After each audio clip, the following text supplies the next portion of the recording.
Okay, I just saw someone join. Let's see. All right.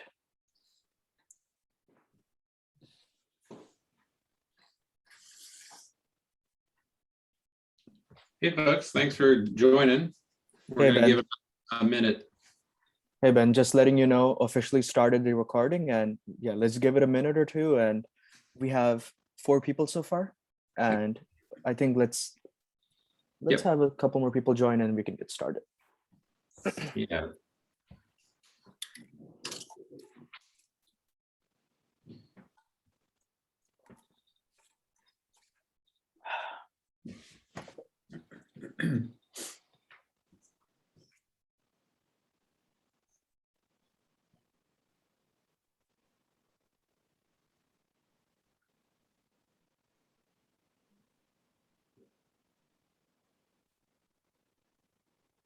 Okay, Ben, I think we can get started. People will continue to trickle in. I'll keep them posted on the chat, but you can start the show. All right.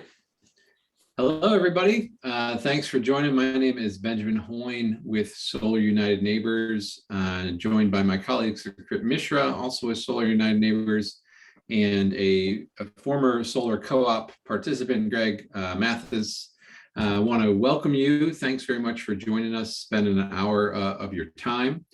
A couple quick housekeeping notes. First of all, apologies for the sun making its way across my face as we do this. Probably by the time we finish, I should be out of the sun, I imagine, coming through my blinds. Also, I cannot see you. I'm just staring into the void here. But certainly appreciate you all joining. Additionally, there'll be a chat that Sakrit will be monitoring and encourage you to communicate through the chat. So this is our Solar United Neighbors Solar and Electric Vehicle or EV Charger Co-op info session. We're going to be here about an hour and we'll have time for Q&A. Again, want to just make sure you submit your questions in the chat. And also want to let you know that the webinar is being recorded. So what is Solar United Neighbors? We are a vendor-neutral national 501c3 nonprofit, so we're unaffiliated with any company or product.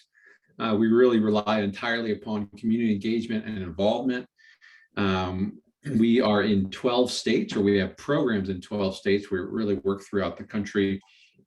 In addition to those 12 states, we help people nationwide through our help desk services. Any questions, certainly welcome to contact our help desk at any time. And really what we focus on is bringing together people to address barriers to information, red tape, technology, policy, and so much more. And we represent solar owners and solar consumers, as well as prospective solar consumers. Way back in 2007, 15 years ago now, Solar United Neighbors began as the Mount Pleasant Solar Co-op in Washington, D.C. You can see Walter in that photo on the left, and that is the son of our executive director, Anya Schoolman, who is in the middle of that photo. So Walter on the left and Diego on the right, Walter's friend. They saw the movie Inconvenient Truth. They came home and said, "Mom, we have to go solar." Well, Anya looked into it and they quickly found out that going solar was not so easy. So through Walter and Diego going door to door, they enlisted the help of about 50 neighbors to untangle this complicated process. What they found was there was only 2 companies working in Washington, D.C. at the time. They were told completely different things on basics like, how do you install solar on your roof? How much should it cost? What type of equipment should you use? Taxes, regulations, rules, permits, historic associations, on down the list. And so they really came together. They were meeting in Anya's living room for months on end. And it took about 2 years, but eventually about 45 homes in the neighborhood, in the Mount Pleasant neighborhood, went solar. And so once that happened, media attention came, and Anya started getting calls from folks all over the country wanting to do something similar. And so as I mentioned, now in 2022, we have members in all 50 states. We have done 315 solar co-ops across the country, and we have about 50 staff across 4 time zones here in the United States. And then in terms of our impact, as I mentioned, 12 states that we have programs in. We've helped over 6,000 families go solar nationally, helped install 54 megawatts of solar energy, which is about the size of a utility scale size solar power plant. That's all been done on rooftops and in backyards. In Virginia, particularly, we have helped over 1,100 families go solar and help install 8 megawatts of solar. Additionally, we work on policies of the General Assembly, the State Corporation Commission, local municipalities, various commissions to expand solar rights, access, increase solar deployment. Additionally, we're working toward an equitable energy system. We know that rooftop solar lets communities invest locally, creates good local jobs, and brings control of the energy system within our reach. We're working towards a new energy system that everyone can participate in, one that's fair and equitable. Here's our organizational vision. Again, we're a 501c3 nonprofit. So first and foremost, we help folks go solar, support new existing folks in our solar co-ops, and then in some other pilot programs that we're working on. Again, we're installer and technology neutral. And then as folks go together, folks go solar, they join together, kind of like what we're doing now, what we do with many other things. We have a solar action team. We have happy hour is actually one on May 22nd that Secret maybe can put in the chat. Would certainly encourage you all to come. That's going to be in Arlington on Sunday, May 22nd. So joining together, connecting with solar owners. And then some folks are interested in kind of fighting for policy rights. We are a nonpartisan organization. We know that solar energy is free and the government or monopoly utility company should not restrict your access to it. And so as more laws are passed, more people then have access to solar and the cycle continues. And so some of the things that we'll talk about today, how solar co-ops work, solar technology, batteries and electric vehicle chargers, and then the economics of going solar. And so I think folks know that right now we have our solar co-op open in Arlington and Northern Virginia. We've recently finished up a co-op in the Richmond metro area. And later this summer, we'll be launching a co-op in Hampton Roads. And then additionally, we're doing a pilot project, not quite a co-op, but something similar in the Blue Ridge, kind of from Lexington up to Winchester, really that Interstate 81 corridor just past Shenandoah Valley. So how solar co-ops work, I want to talk about that real quick. Kind of why you should join a solar co-op. First and foremost, a solar co-op is a voluntary buying group that leverages discounts. That's one of the best values you get on an installation. Our job is to give you the tools to make an informed decision. Important to note the group has a beginning and an end, and this is a limited time to get the co-op pricing. So the co-op just started on April 1st here in Northern Virginia, and it will wrap up, I think, around Labor Day. And that's the time span when you have to get into the co-op. Then the installations will be happening throughout the summer and into the fall. We do have a co-op guide that I'll have Sakrit put in the chat. And then again, we also connect with fellow solar enthusiasts, have you become part of a growing solar movement. And there is no obligation to join the co-op. It is free to do. So with that, I kind of wanted to turn it over to Greg real quick. Greg, if you want to introduce yourself, talk about your experience with solar co-ops at Solar United Neighbors, to give folks a firsthand account of what it's like to be a solar co-op member. My name is Greg Mathis, and I sort of got in on the back end of the Arlington co-op that was going probably back in 2019 or so. So I contacted an individual from that group. They had sort of closed out the number of people they were going to let in. I said, well, I'm really interested. I'm ready to go right now. And so I was probably let in as one of the last people. So I was contacted by, I think it's Sustainable Energy Systems, the people who had a contract with co-op.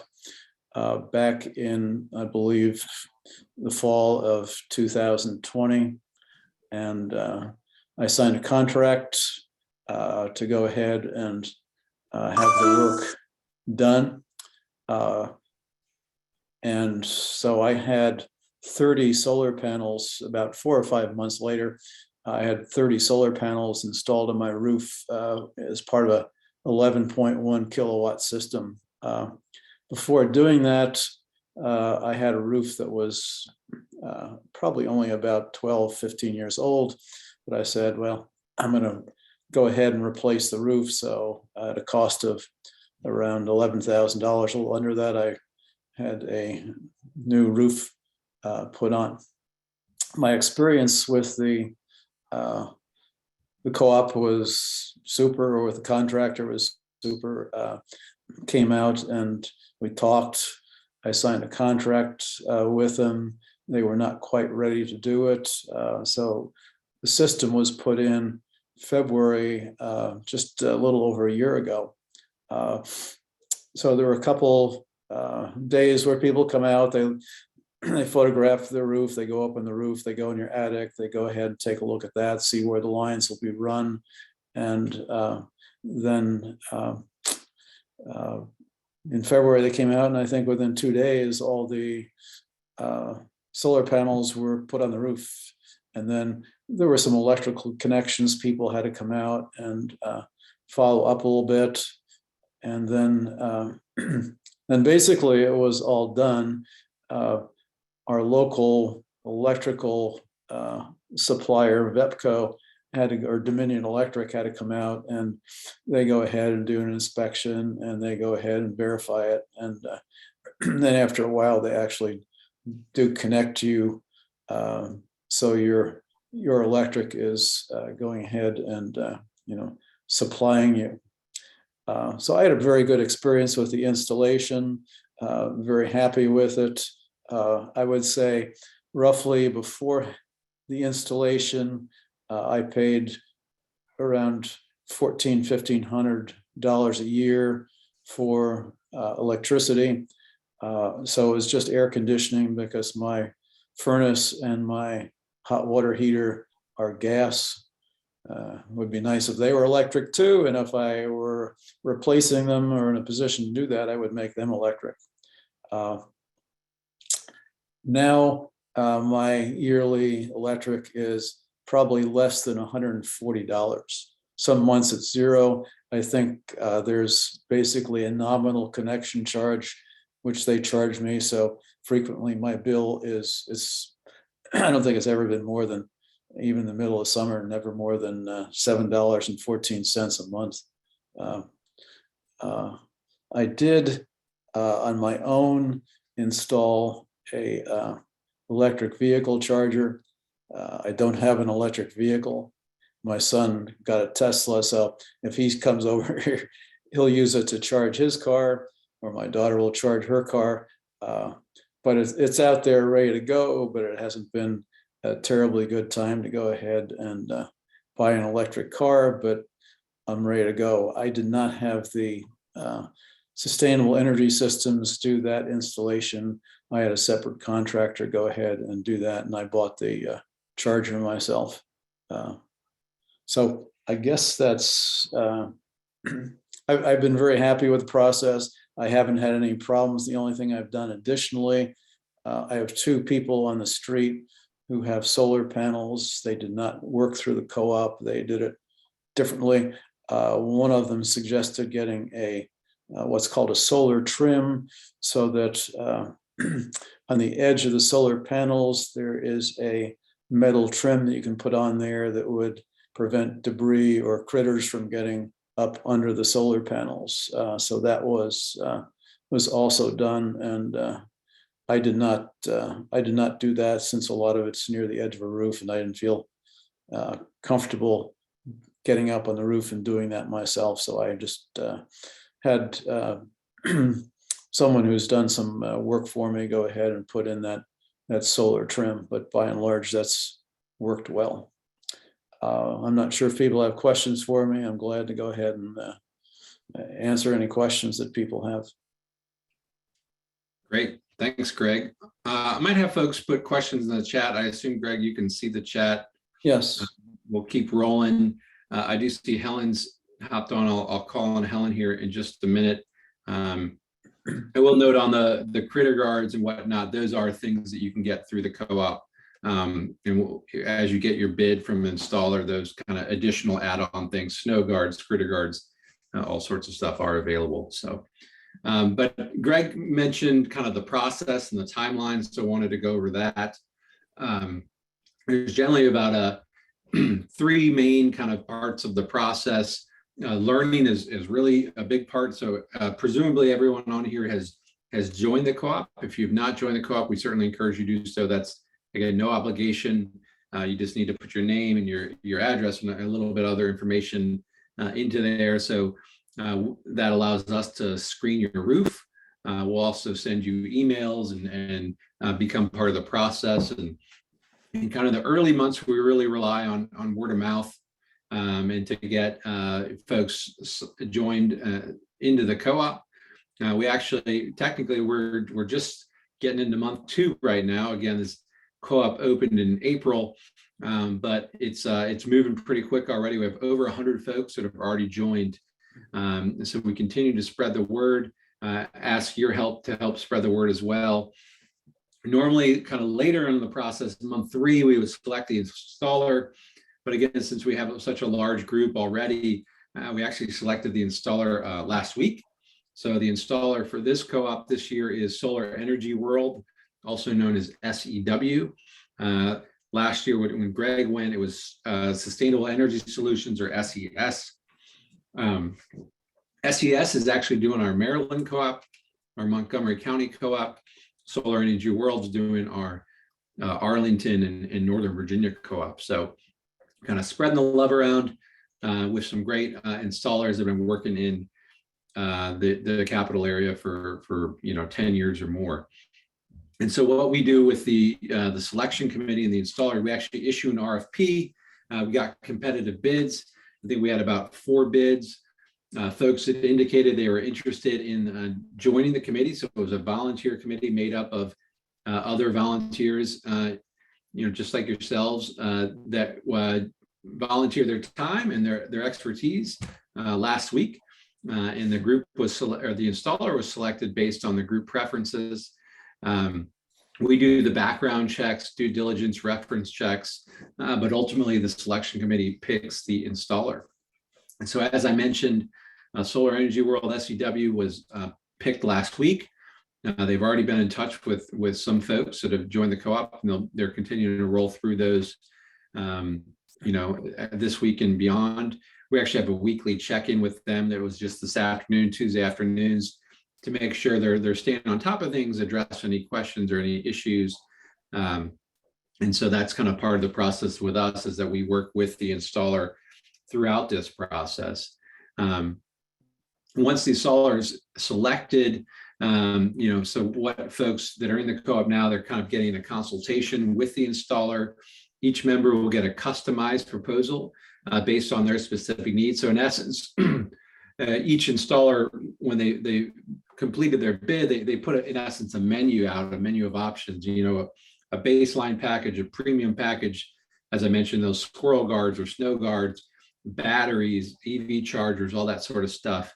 And then you would work with the installer to kind of pick the items you would want from that menu.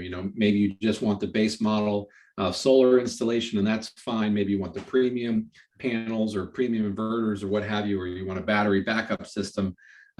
You'll get to choose that. They'll give you a customized proposal based on your specific needs, but it'll be at the discount price, the bulk purchase price. Once you've received your proposal, you'll have 30 days to sign your contract. So this is a limited time opportunity. Can't keep these prices open for 6 months. Here at Solar United Neighbors, we're happy to help answer questions outside the conversation with the installer. We can review your proposal. We can actually help review proposals from other installers that you get elsewhere. Again, we're really here to be a resource for you all. And then as we kind of move into the later months, We will have a sign-up deadline again. I believe that's in late August. Some folks are starting to get their proposals, sign a contract, installation. So usually installation somewhere around 2 to 4 months after the contract is signed. It can be, a little bit longer depending on how much work there is. It's certainly a busy time for solar installers, just like it's a busy time to get anyone to work on your house or to go buy a car, as Greg mentioned, trying to buy an electric vehicle nowadays and this and that. So it's certainly a busy time. You certainly want to kind of get your spot in line. But hopefully 2 to 4 months as folks are signing contracts now, they should be able to get installed by the end of the summer. And then once we have all the installations complete, usually we throw a happy hour, throw a party where we can kind of meet our friends and neighbors that have gone solar. And as I mentioned, we've been unable to do that for the last several years due to the pandemic. So we're having kind of a collective party on May 22nd in Arlington. Additionally, we're going to be celebrating some legislative victories at that event on May 22nd as well. All right, Helen, I see you're here. I don't know if you wanted to say anything or talk about Arlington's role in the co-op before I start digging into the technology. Sure. Can you all see me? Yes, thanks for joining. I can't see myself for whatever reason, but thanks for having me. Thanks to all the people that are here tonight. We really appreciate it. So just really quickly, I'm Helen Reinecke-Wilt. I work for Arlington County's Initiative to Rethink Energy, part of the Department of Environmental Services. This is the 8th year that we've partnered with Solar United Neighbors to do solar installs in Arlington County. And, we've been thrilled with the response and with the work of Solar United Neighbors. Oh, goodness, there goes my dog. Sorry, as I'll be quick. But we've installed about almost 400 solar systems in the past 7 years. So we're hoping, last year was 107 systems installed. We're hoping to meet or beat that this year. We have 117 members signed up at the moment. And also, I think somebody asked, you can get your roof assessed by signing up to be a member of the co-op. That'll happen automatically. I think somebody will probably post that link in the chat. Thanks very much. Great. Thanks, Helen. Appreciate you coming. All right, so with that, we'll dig into the solar technology. And again, if you do have questions, I can see that there's many questions or comments in the chat. So Crit will certainly help answer that and let you know that this is being recorded. And so we'll be sending out a recording of this, I think tomorrow, I believe, to anyone that registered. So if you want to see all the questions in the chat or share this with your friends or neighbors, you're certainly welcome to do so. All right, so now we're going to dig into just kind of the basic understanding of solar technology. Today we're talking about solar photovoltaic, also known as solar PV, which converts energy to electricity. The majority of today's solar market is PV technology. You may also hear about solar thermal technology. It's a residential technology to heat water, such as in a pool. But that's not what we're talking about today, not super applicable in Virginia. First and foremost, when you're getting a solar system installed, you got to talk about a panel. You can see kind of the components of the panel, also called the module on your left. The important one to note is in the middle, you have solar cells, and that is what generates your electricity. And you can see that the cells are really protected pretty well with the glass and the frames and whatnot, and that helps ensure a long life.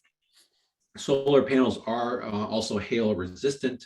When you have more than one panel or more than one module, it becomes a solar system or a solar array. Usually panels are around 3 feet by 5 feet. Sometimes they grow to 4 by 6. They're about 40 pounds. Important to note, they are measured in wattage, also known as W. And panels generate electricity in direct current or DC. And some other important terminology, like a light bulb, as I mentioned, panels are measured in watts, obviously bigger numbers for a solar panel. 1,000 watts equals 1 kilowatt or 1 kW. And so your system your array is going to be measured in kW. And so when you get your proposal from SCW, it's going to say you're going to have a 6 or 8 or 12 kW system. kW is power, right? So a 10 kW system will produce more power at any one time than a 5 kW system. That assumes that they're generating at peak production. And such a 10 kW system can power more things at any one time than a 5 kW system can. Now, electricity production is calculated in kilowatt hours or kWh. kWh is important because that's what you're billed in. So when you get a bill from Dominion Energy or your utility, it's going to talk about how much kWh you used in a month. And so that's how much is used over a period of time. And for your solar array, additionally, how much energy is produced over a period of time is also in kWh. Another important thing to note, as you can see in the illustration above, again, is that system size is not the number of panels you have, it's the size of the system or the kW. So we have, in this example, we have 12 300-watt panels. And so that would be a 3.6 kW system. You could also have a 3.6 kW system that was 9 400-watt panels, right? So just basic 3 times 12, 9 times 4, both equal 36 or 3.6. So it really doesn't matter how many panels you have. It's about the electricity that can be generated by them, the production of those panels. It does matter how many panels you have when you have space limitations, if you're in a row house or whatnot. That's where you might want to consider a higher efficiency panel because you're just kind of more limited space, so that you would then be able to have a higher producing system. Once you get your panels figured out, you need to figure out how to attach them to a roof. This is called a racking system. Solar arrays, primarily in Virginia, and especially in residential urban areas, are going to attach via a racking system, as we can see here in the photo. This is an asphalt shingle roof. The most common type of roof system we're going to have, but there's other roofs that work well for solar. This is a photo of a standing seam metal roof, which works wonderfully for solar as well. Also, rubber membrane roofs are really good for solar. The one roof surface that's not great for solar is slate. So if you do have a slate roof, it's important to know some installers will not work on slate at all. And those installers that do work on slate will charge you an increased fee because it's a really kind of complex installation. They have to be much more fragile in their work, and so it's a lot more labor intensive than any other roof. And so in terms of, you know what your roof is, now you need to know, is my roof good for solar? And there's a couple basic factors that we look at. It is a bit more of an art than a science. Important to know we're in the northern hemisphere, and we want to face the equator to be able to generate as much solar energy production as possible. And so the first thing you look at is the orientation of your roof. South is certainly the best. However, most folks don't have a due facing south roof. West works well as well, and east can work pretty good. Really, you just want to think about, when is the sun shining and producing some good generation. So south by southeast or east by southeast is pretty good because you get that morning sun. And then on the west in the afternoon, you have a little more flexibility even to get west by northwest, because you're getting some of that really key kind of 3 p.m. sun, what have you. Another important factor is shading, right? Are there trees that are shading your roof, blocking the solar panels from generating electricity? Especially important kind of in that 10 a.m. to 3 p.m. window. That's when you really want to have an unobstructed solar panels. Those are the kind of your peak producing hours. And then also you want to make sure you have enough space to mount panels. If you have a flat roof like in the installation, or I should say an unobstructed roof like in the installation, that's great. But many folks have chimneys or dormers or gables or what have you. You want to have, at least a few hundred square feet of usable space on your roof. And again, your roof that faces in a good direction for solar. And so those are all those things kind of mixed together to figure out what's a good roof for solar and what's not. And then another important factor is how old is your roof? Doesn't have to be new, but you kind of want it to be newer and not have any significant damage. We certainly recommend a minimum of 10 years of life remaining in your roof. A lot of the cost in solar is the labor charge. And so if you have a roof that's going to have to be replaced or repaired in just a few years, and you pay for someone to install a system now, and you're going to have to pay additional labor in a few years to have them take those panels down, store them, and then put them back up. And so an important factor to consider, you might want to redo the roof or get that repair done before you install the solar array. If you don't have a good roof for solar, you can certainly look at a ground mounted system. Now, one important factor of the ground mount is you need to have the space to do this, right? So if you're in Arlington example, you're probably not going to have the space, but if you're out in Loudoun County or Fauquier or something like that, or outer Fairfax, you might have the space for a ground mounted system. Some of the benefits of a ground mounted system is you can choose which way it's facing. So unlike your roof, you're not going to be able to move the orientation of the roof, but for a ground mounted system, you can often, have it angled due south, which will increase your productivity. But there is higher kind of labor and material fees, right? You have to build the racking system rather than just simply attaching it to the roof. So that's a bit more material.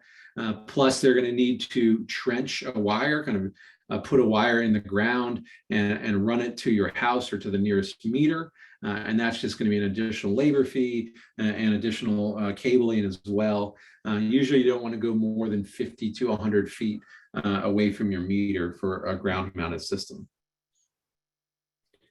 Once you've got your racking system figured out and your panels figured out, the next really important piece is your inverter. In the photo you can see here, string inverters. It's just kind of like the old Christmas tree lights, one connected to the other. Those are mostly used in commercial installations and ground mounts. And then the two most likely common for residential are a string inverter with a DC optimizer and then a micro inverter. And what the inverter does is it converts energy from the direct current that your panels are generating to alternating current, or AC. And then the inverter conditions the energy for use in your home. From SEW, you'll have the option of choosing which type of inverter, string inverter, DC optimizer. I believe they have solar edge or an Enphase IQ 7s and 8s, I think, are on this, the micro inverter. And really, the inverters are the brain of your system. They monitor the production. They can tell if the production goes down. And with a microinverter, you can look at each panel specifically. And the optimizers and the microinverters will be able to do a calculation per panel to determine kind of the peak power that you're generating. And then additionally, finally, we need to look at the electrical panel. And this is how your solar system connects to your home. It's a really basic connection. Most homes do not need an electrical system upgrade or a panel upgrade. However, one of the first things the installer is going to ask for is a photo of your panel. They want to know if there is space in there, if there's room to add a circuit. Important for them to know, so they'll get a photo of that. If your panel is outdated, the installer will certainly recognize that and be able to offer you options. And then just kind of a quick recap with a kind of a photo illustration of how all this energy flows is, so at its most basic level, you have your solar array on the roof. It's generating direct current energy. You can follow the arrows. It goes to your inverter. The inverter converts your DC energy to alternating current. So then the AC energy flows into your electrical panel, and you can see it powers the light bulb there in that illustration. And then ideally, when the sun is shining well, you will have surplus electricity, extra electricity that then you are sending through your utility meter and onto the grid. And that's something called net metering that we'll get into here shortly. And that's in an ideal scenario. When the sun is not shining, nighttime, what have you, you'll get electricity flowing from the grid and helping power your home as it's doing right now. And so just a little more detailed stuff. So as I mentioned with net metering, there's really kind of almost a fight at the meter between the electrons being produced from your solar array and the electrons coming off the grid. But your house has the right of first refusal. So anything that your solar panels generate will first get used in your home. And if there's extra, then flow onto the grid, or if there's a shortage, right? Let's say your home's only generating 50% of what you need at any one moment, then the grid will then supply the other 50%. And it's really a constant balancing act between the grid and your home, and that's happening with the meter. But that way that ensures you have a 100% electricity to fulfill your need at all moments of all days, and you're constantly connected to the grid. So net metering is really part of this balancing act. And as you send electricity to the grid, you kind of build up credits, net metering credits, kind of like rollover minutes from cell phones. And then as you pull electricity off the grid, you then use those credits up. And that's why, as Greg mentioned earlier, his bills are very low or even zero. And that's even though obviously he's using electricity at nighttime when the sun is not shining. But that's because he's building up those credits during the day and then kind of drawing down on those credits in the evening. A couple other kind of quick things about net metering. It's important to note that this credit is a one-to-one credit, right? So you get the credit has the same value when you put electricity on the grid as when you pull electricity off the grid. It's measured on an annual basis. And this is really important because there's daily and seasonal surpluses, right? It might be rainy one day or for a whole weekend where you're not really generating very much. Or in the summer, you're running that air conditioning, or the winter if you have electric heat. But in the spring and the fall, when you're not really using your HVAC, which is pretty much your biggest electricity user, maybe in addition to an electric vehicle. But in the spring and the fall, you're not using nearly as much electricity, and so you can kind of build those credits up. And that's why everything's looked at on an annual basis. It's really kind of balanced out throughout the year. This is really, net meter is really a critical tool for rooftop solar to get this fair credit. We do have a net energy metering guide that I'll ask Sukrit to put into the chat right now. And then some effects on your electricity bill. So here's a kind of a real world example. Let's say you consume 300 kilowatts of electricity in a month. Your solar array produced 250, right? Whether it's during the day, what have you.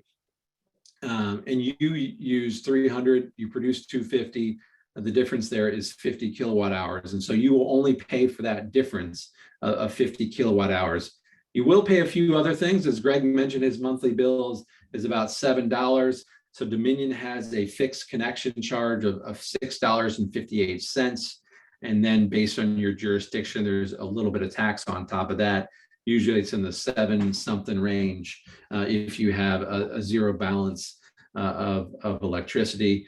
Your surpluses are carried over month to month, although they do expire at on the annual date, at the end of 12 months.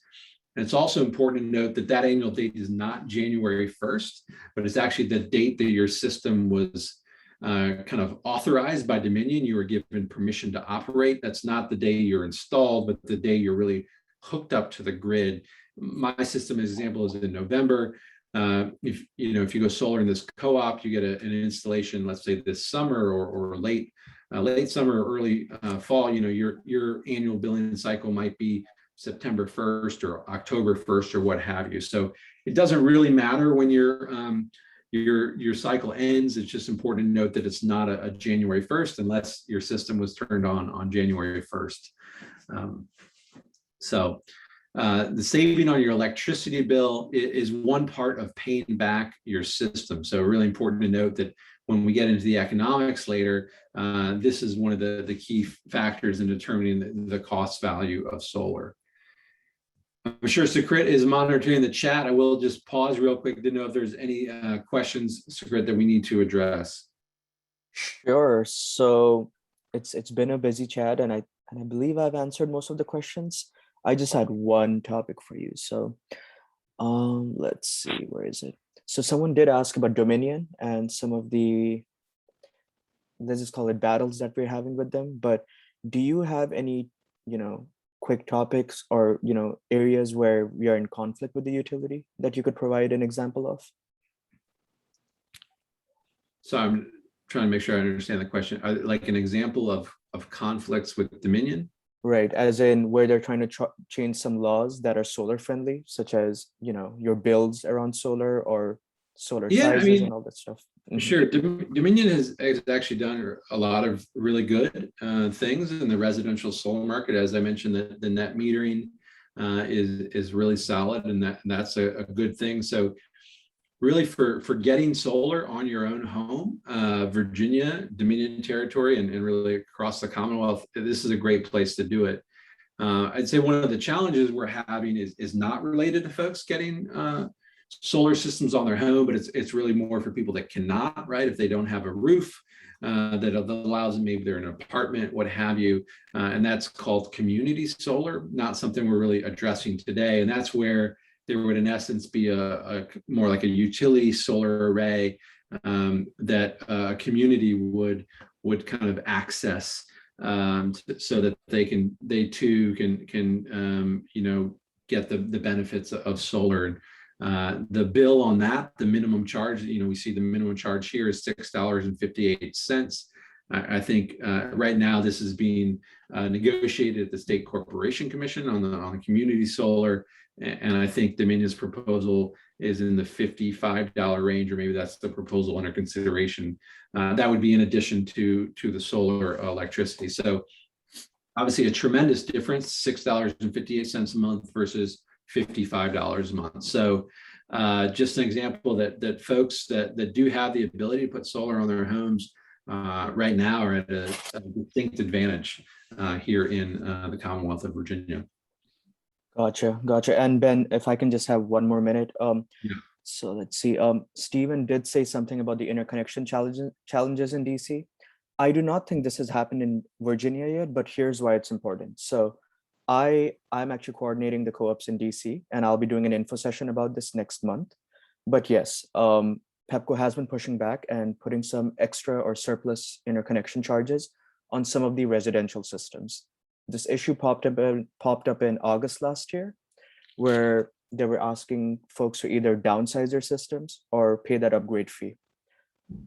In terms of numbers, we had 52 people go solar as a part of our DC co-op last year, and that was being served by Edge Energy. We represented, of those 52 people, 12 people had these interconnection charges put on them. We appealed this. We worked with CHESA and some of the local bodies. 11 of those cases were resolved. One of the co-op members was still trying to go back and forth with the utility, which is PEPCO in this case, and they eventually canceled their contract simply because the wait time and all that stuff was too long. But of the 52 people, it affected one person ultimately. Whether you join the co-op or you go solar on your own, at least in DC and Maryland, where these interconnection fees are taking place, you will have these challenges. It affects on average 4 to 5% of the people who go solar each year, at least based on our numbers. And that's a benefit of the co-op. We will represent you if you face these challenges. But this is just in DC. This has not happened in Arlington yet.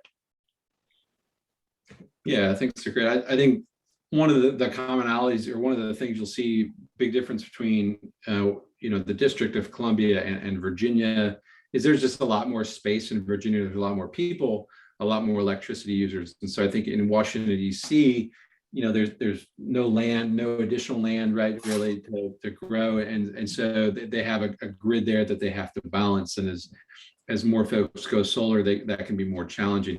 A benefit in Washington, DC is because of that, and because of laws they've passed, solar renewable energy credits, which we'll get into in a little bit, are extremely valuable, $350 per SREC, which is nothing like what we see here in Virginia. So in Virginia, we're blessed with not having these issues with kind of competing for space on the grid, kind of competing for space in general. but at the same time, we don't then necessarily get the financial benefit like you do in Washington, D.C., although they have a large headache to deal with, as Sucrit mentioned. So Indeed. And Ben, sorry to interrupt you again. Yeah. Another good question came in the chat, and I think this is important for the co-op members. So it's to do with Oxen Solar, the recent tariffs and all that stuff, and how it's going to affect the solar industry and what have you. So, when we checked in with SCW and we selected them as an installer, we ran this by them, and for the most part, they have confirmed that this will not be impacting them, at least in the short run, and they will be sticking to those co-op prices that they had put for this group. So the short answer is no, it should not be impacting the co-op prices or members of the co-op, but we will be keeping tabs on the situation moving forward. Yeah, and just for folks that don't know, and I don't have the specific verbiage in front of us, but a solar company out of solar panel manufacturer out of California has brought a case, kind of a trade case to the Commerce Department in DC, a federal trade case, claiming that panels that are being manufactured in a few Southeast Asian countries are skirting tariffs that are put on Chinese panels. In essence, they're saying these are really Chinese panels kind of passing through Southeast Asia to skirt around the tariffs. And so this one particular solar manufacturer in California has said they're aggrieved because they can't compete and whatnot. So long story short, it's at the Commerce Department. Congress is starting to weigh in. You could read articles about it in the Washington Post to talk about kind of the political back and forth. But to Sucrit's point, and installers, right now, installers, they have warehouses full of panels. So they have many months supply built up. And so SCW, who's doing the co-op in Arlington, has a many months supply of panels. Now, that said, if you were to maybe if you're one of the last folks to join in August, they could be out of that supply depending on if things change. And so it certainly behooves you, if you are interested, to kind of join the co-op and start to move forward so that you can get your name on some of the panels that they currently have in stock in the warehouse. And again, this is not all that different than things we've seen with supply chain issues over the last 2 years or so. Is that again, we know they've got supply on hand right now, but once that supply, and they have many months of supply, once that supply dwindles, it's not a guarantee that they'll be able to replace it, although we would work with them to offer alternate panels or whatnot. I can't remember the exact number, but I think it's like 80 to 90% of all solar panels in the US come from these 4 Southeast Asian countries. It might even be over 90%. And so it's certainly a big chunk of the market. There are US made panels. There's panels from a few other places. And so there certainly are panels if you choose to wait for many months. But again, it just really behooves you to, just like everything nowadays, if it's something you're going to want, best to go get it while it's in stock, because you just don't know what the future will hold in 6 months. All right. We good, Sucrit? We're good. Keep going. All right. We'll keep rolling. Talking about power outages and batteries. So, what happens when the power goes out? It's a bit counterintuitive, but your solar system will automatically shut down. And the reason for that is it's a safety mechanism. As we discussed, your solar array and the grid are in constant communication, and your solar array can backfeed the grid. If there's an outage and there's a lineman working on the power lines, that could obviously cause electrocution, and that's a big problem that we want to avoid. Thankfully, as I mentioned, your inverters are the brains of your system. They're in constant communication, and so the inverter will sense that the grid is out, and they will automatically shut down the generation of your solar array. And then once the grid is back online, the inverters will resume production of solar electricity. So again, just want to stress that for everybody, that when the power goes out, when the grid goes down, you will not have electricity because you have solar panels on your house. Now, if you do want solar panels, if you do want electricity when the power goes out, there is a way to do that, and you need batteries. And so what batteries will do is pretty much your panels and your batteries can kind of fill. You can fill your batteries with solar electricity ahead of the outage, and you can kind of, in essence, island your house or island your load off from the grid, and you are able to do that. But you do need batteries for that. Important to note, you will not be able to power everything at your home with batteries, right? Probably more than likely your HVAC system, your air conditioner likely wouldn't be able to be powered during an outage, but you likely could keep on some lights, maybe your refrigerator, your Wi-Fi, and a few other things that'll at least get you through a little bit. You can see in the graph here above that really since 2017, outages during major events has really increased. So we're starting to see, this is national level data, not Virginia, but we're starting to see a significant increase in power outages due to major weather events. And so, as I mentioned, if you want to have electricity during an outage, you need batteries. Batteries can be good for a few reasons. One, again, if you're getting frequent outages, if you have a critical load at home, like a well pump for water or medical equipment that you really can't live without, if you just want to be prepared for emergencies and disasters.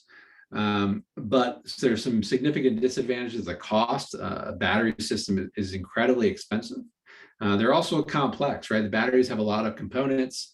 It's a more challenging installation. We do have a guide on batteries that I'll also put in the chat. And I think we actually have a webinar on batteries as well on our website.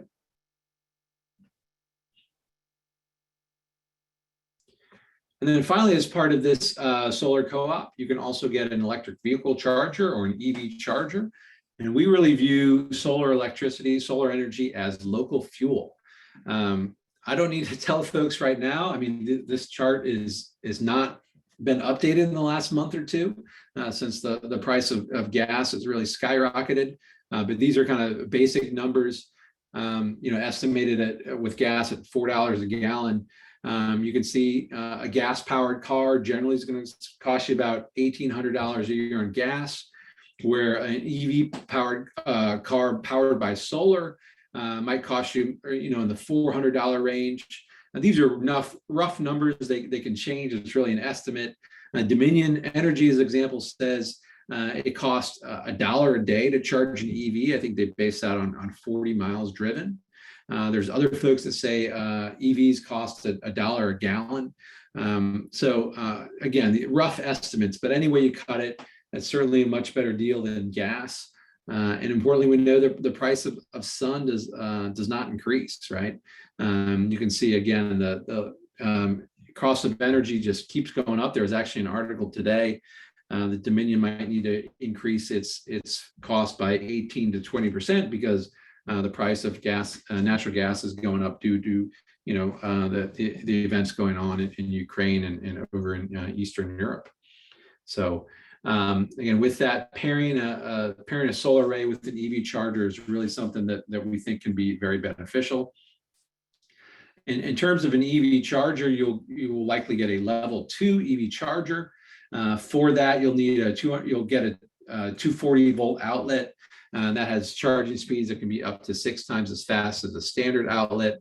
Generally, it's about 10 to 30 miles per charge, although that's based on the battery in your car. And usually the warranty is about 3 years. If you're thinking about getting an EV charger, some important considerations are where you're going to put it, right? Do you have a garage or some interior place? Or are we talking about exterior? Is it a wall mount again on a garage, or are you going to use a pedestal, like if you have a driveway? Do you have electric service accessible? And how far is it from your panel? Do you need to run conduit and wires to get there? If it's pretty close, just through the wall, not that big a deal. But if it's way across your house, it might be an additional cost. Cord length, you want to make sure that your cord from your EV charger reaches your vehicle. Maybe you have 2 vehicles, reaches across your garage, what have you. are you in a public access place, right? Do you park on a street? Are you in an apartment or townhome or other place where other folks can park where you normally park? So that's important to think about. And then aesthetics, right? Do you like the way it looks? And so again, these are some things to start thinking about.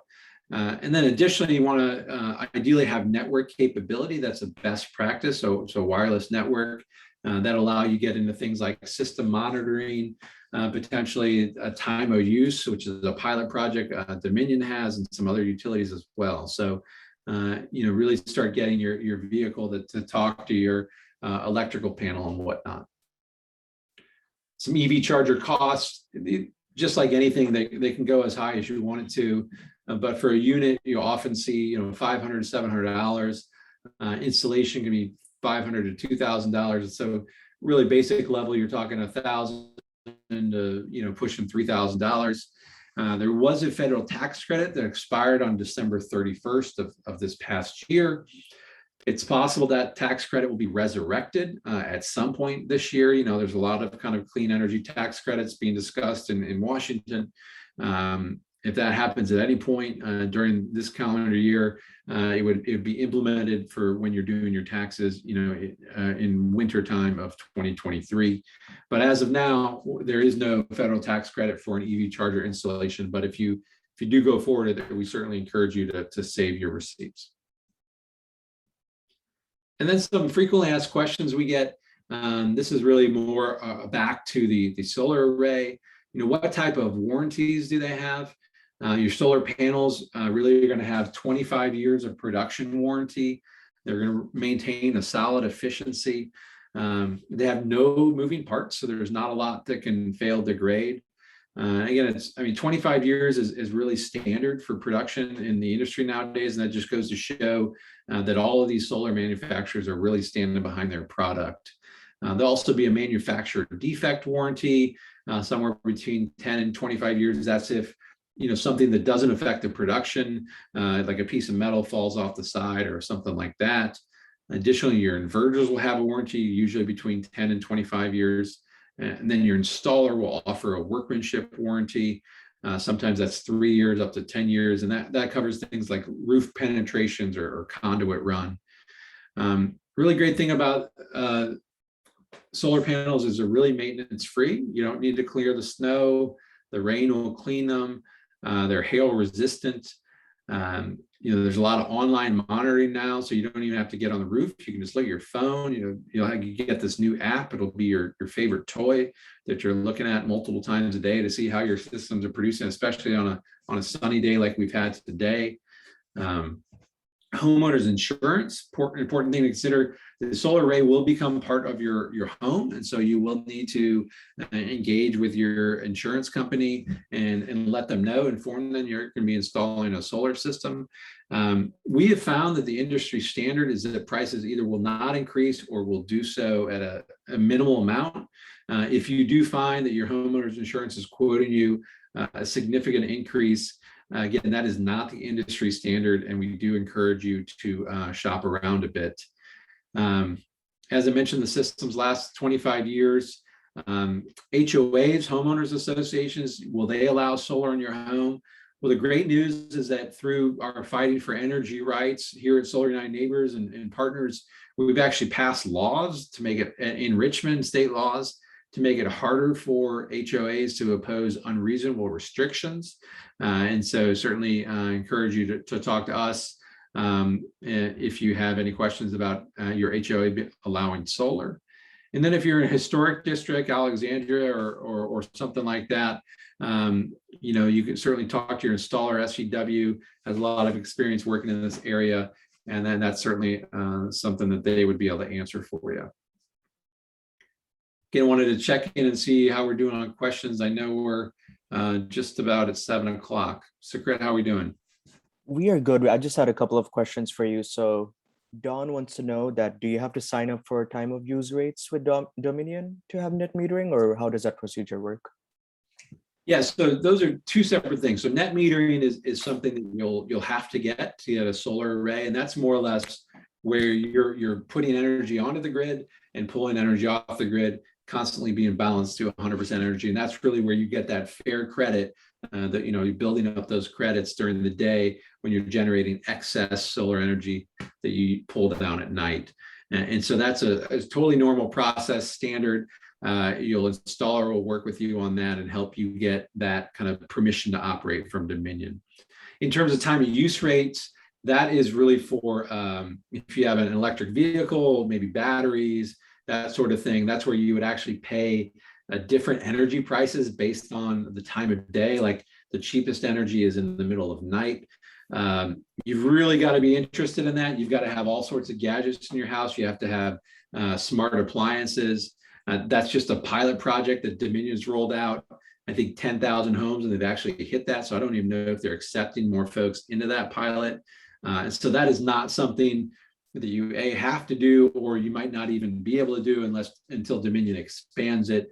But that's something that if you had an electric vehicle and you had a battery system and you wanted to engage in, you could, but certainly no requirement to do so, and might not even have slots available at the moment.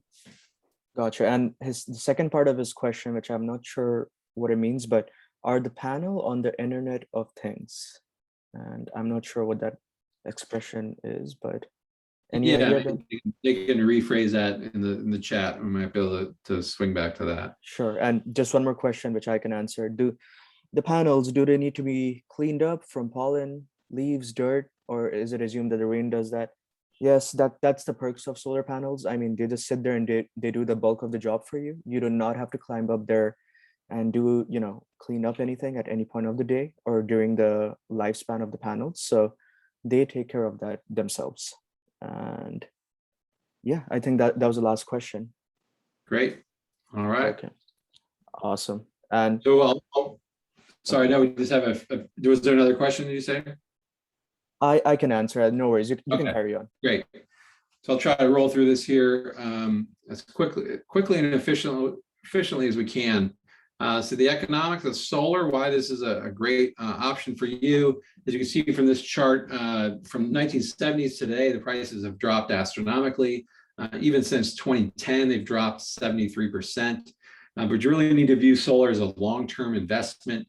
Again, there's no moving parts, a minimum 25-year lifespan.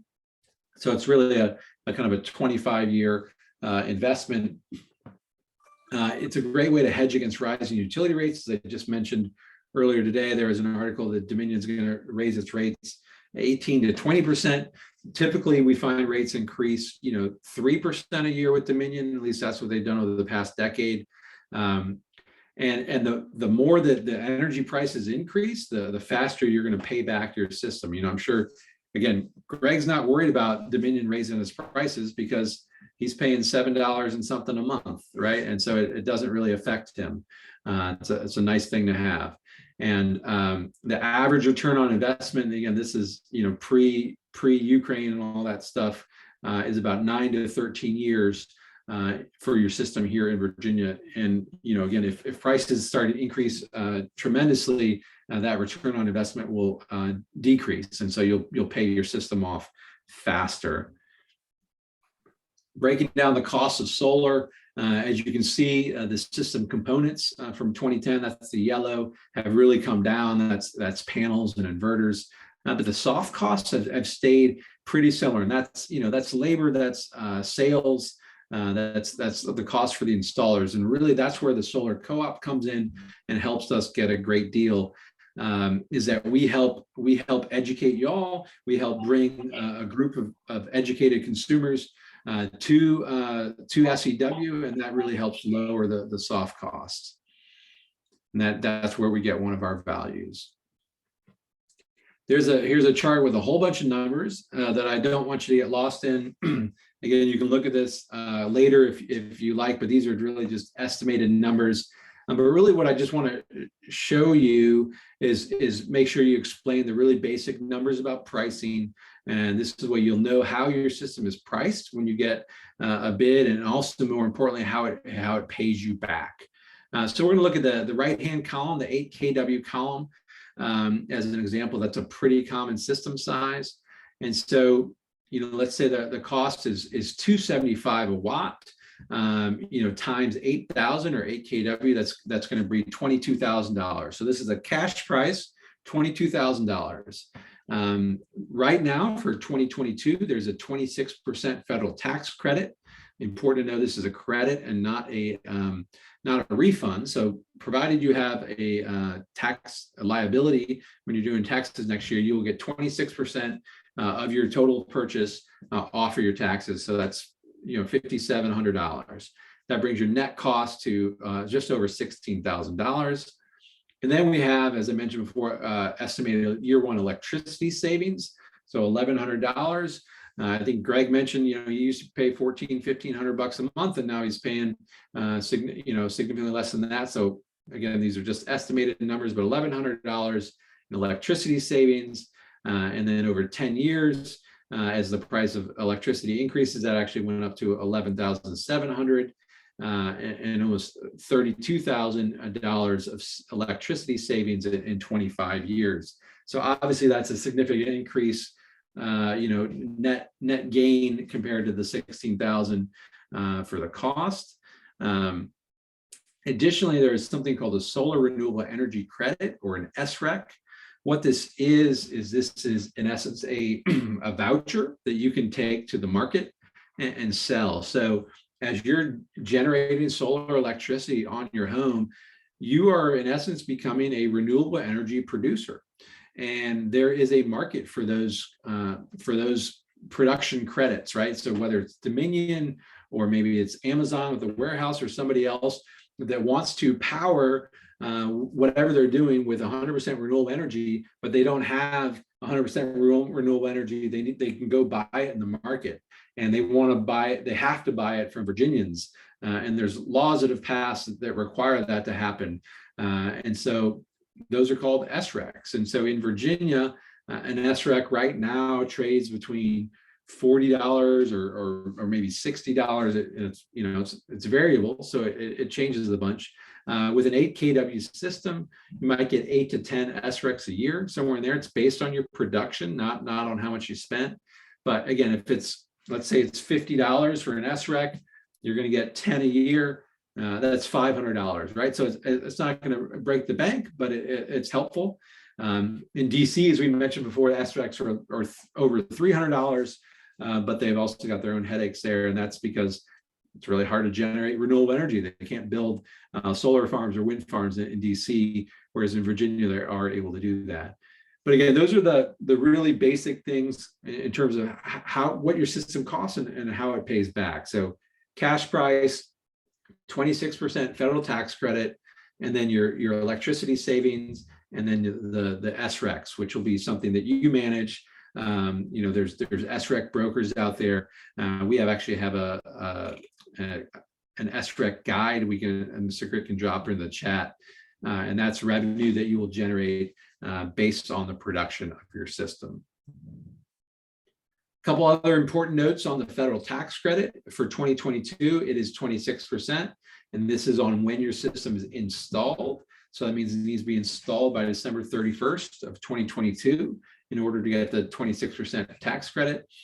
In 2023, it drops down to 22%, which is still pretty significant. Again, that's for the entire calendar year. And then as of now, it's zero in 2024.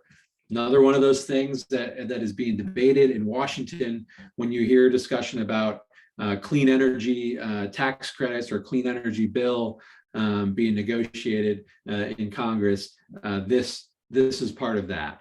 And so important to note that there's a real good federal tax credit for this year, next year, and then after that, it is zero. Again, it's not refundable. It's a credit, although you can roll it over for up to 5 years if you don't have that liability in a single year. Certainly encourage you to speak with your accountant about that.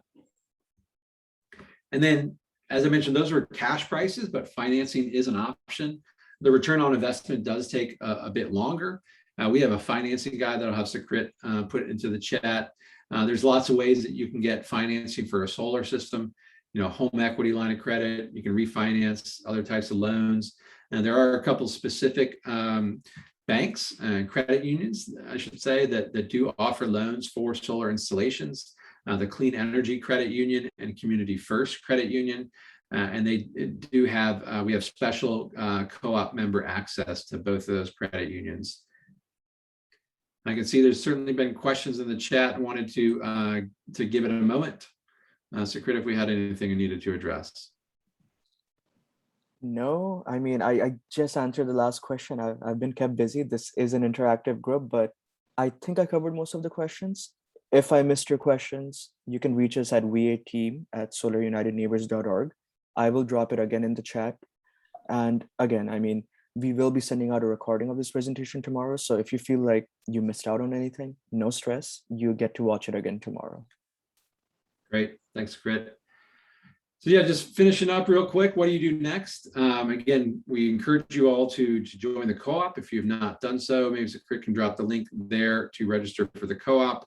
Make sure you stay tuned for updates. Do not unsubscribe from the emails, because that's how you'll get your contact from your, from SEW and other things. We are past the RFP phase where we select the installer. So really we're at the be ready for consultation and installation, although we still encourage you to tell your friends and neighbors about the co-op. We do want you to be a smart consumer. We have some other great ways to engage. We have a Facebook page, Solar United Neighbors of Virginia, a Facebook page where people will post questions and other things in there. We also have an email listserv that you're welcome to join, and also drop both of those in the chat as well. And then again, one final reminder, Sunday, May 22nd from 3 to 6 p.m. at Highline RXR in Crystal City in Arlington. Bike accessible, metro accessible, plenty of parking in Crystal City on a Sunday. I encourage you to swing by for an hour, swing by for 3 hours. From 3 to 6 p.m. We will be at the Highline RXR with food and drink and merriment, talking all things solar. So with that, I want to say thank you. As Sigrid mentioned, if you need to contact us, va@solarunitedneighbors.org. Again, thanks to Sucrit, thanks to Greg, thanks to Helen, and thanks to all you for joining. Unless there's any final questions, we will let you go about your evening. There is one final question. Sorry, Ben. It's from Sarah, and she wants to know if there will be another co-op opportunity next year. Not fortune tellers, but based on the recent trends and the recent years, we ran this group last year in April. We ran this group this year. And there's a high likelihood that we will be running another group in Arlington and neighboring counties in April next year. But again, it's not official yet, but it's tentatively, being planned. Yeah, thank you. Awesome. I think that covers everything. And again, thanks again for being here. This was great. And we will be sending out a recording tomorrow. Have a great rest of your night. And thanks again. Thanks, everyone. Thanks. I enjoyed it. I learned some things. Awesome. Thanks, everybody. Great session.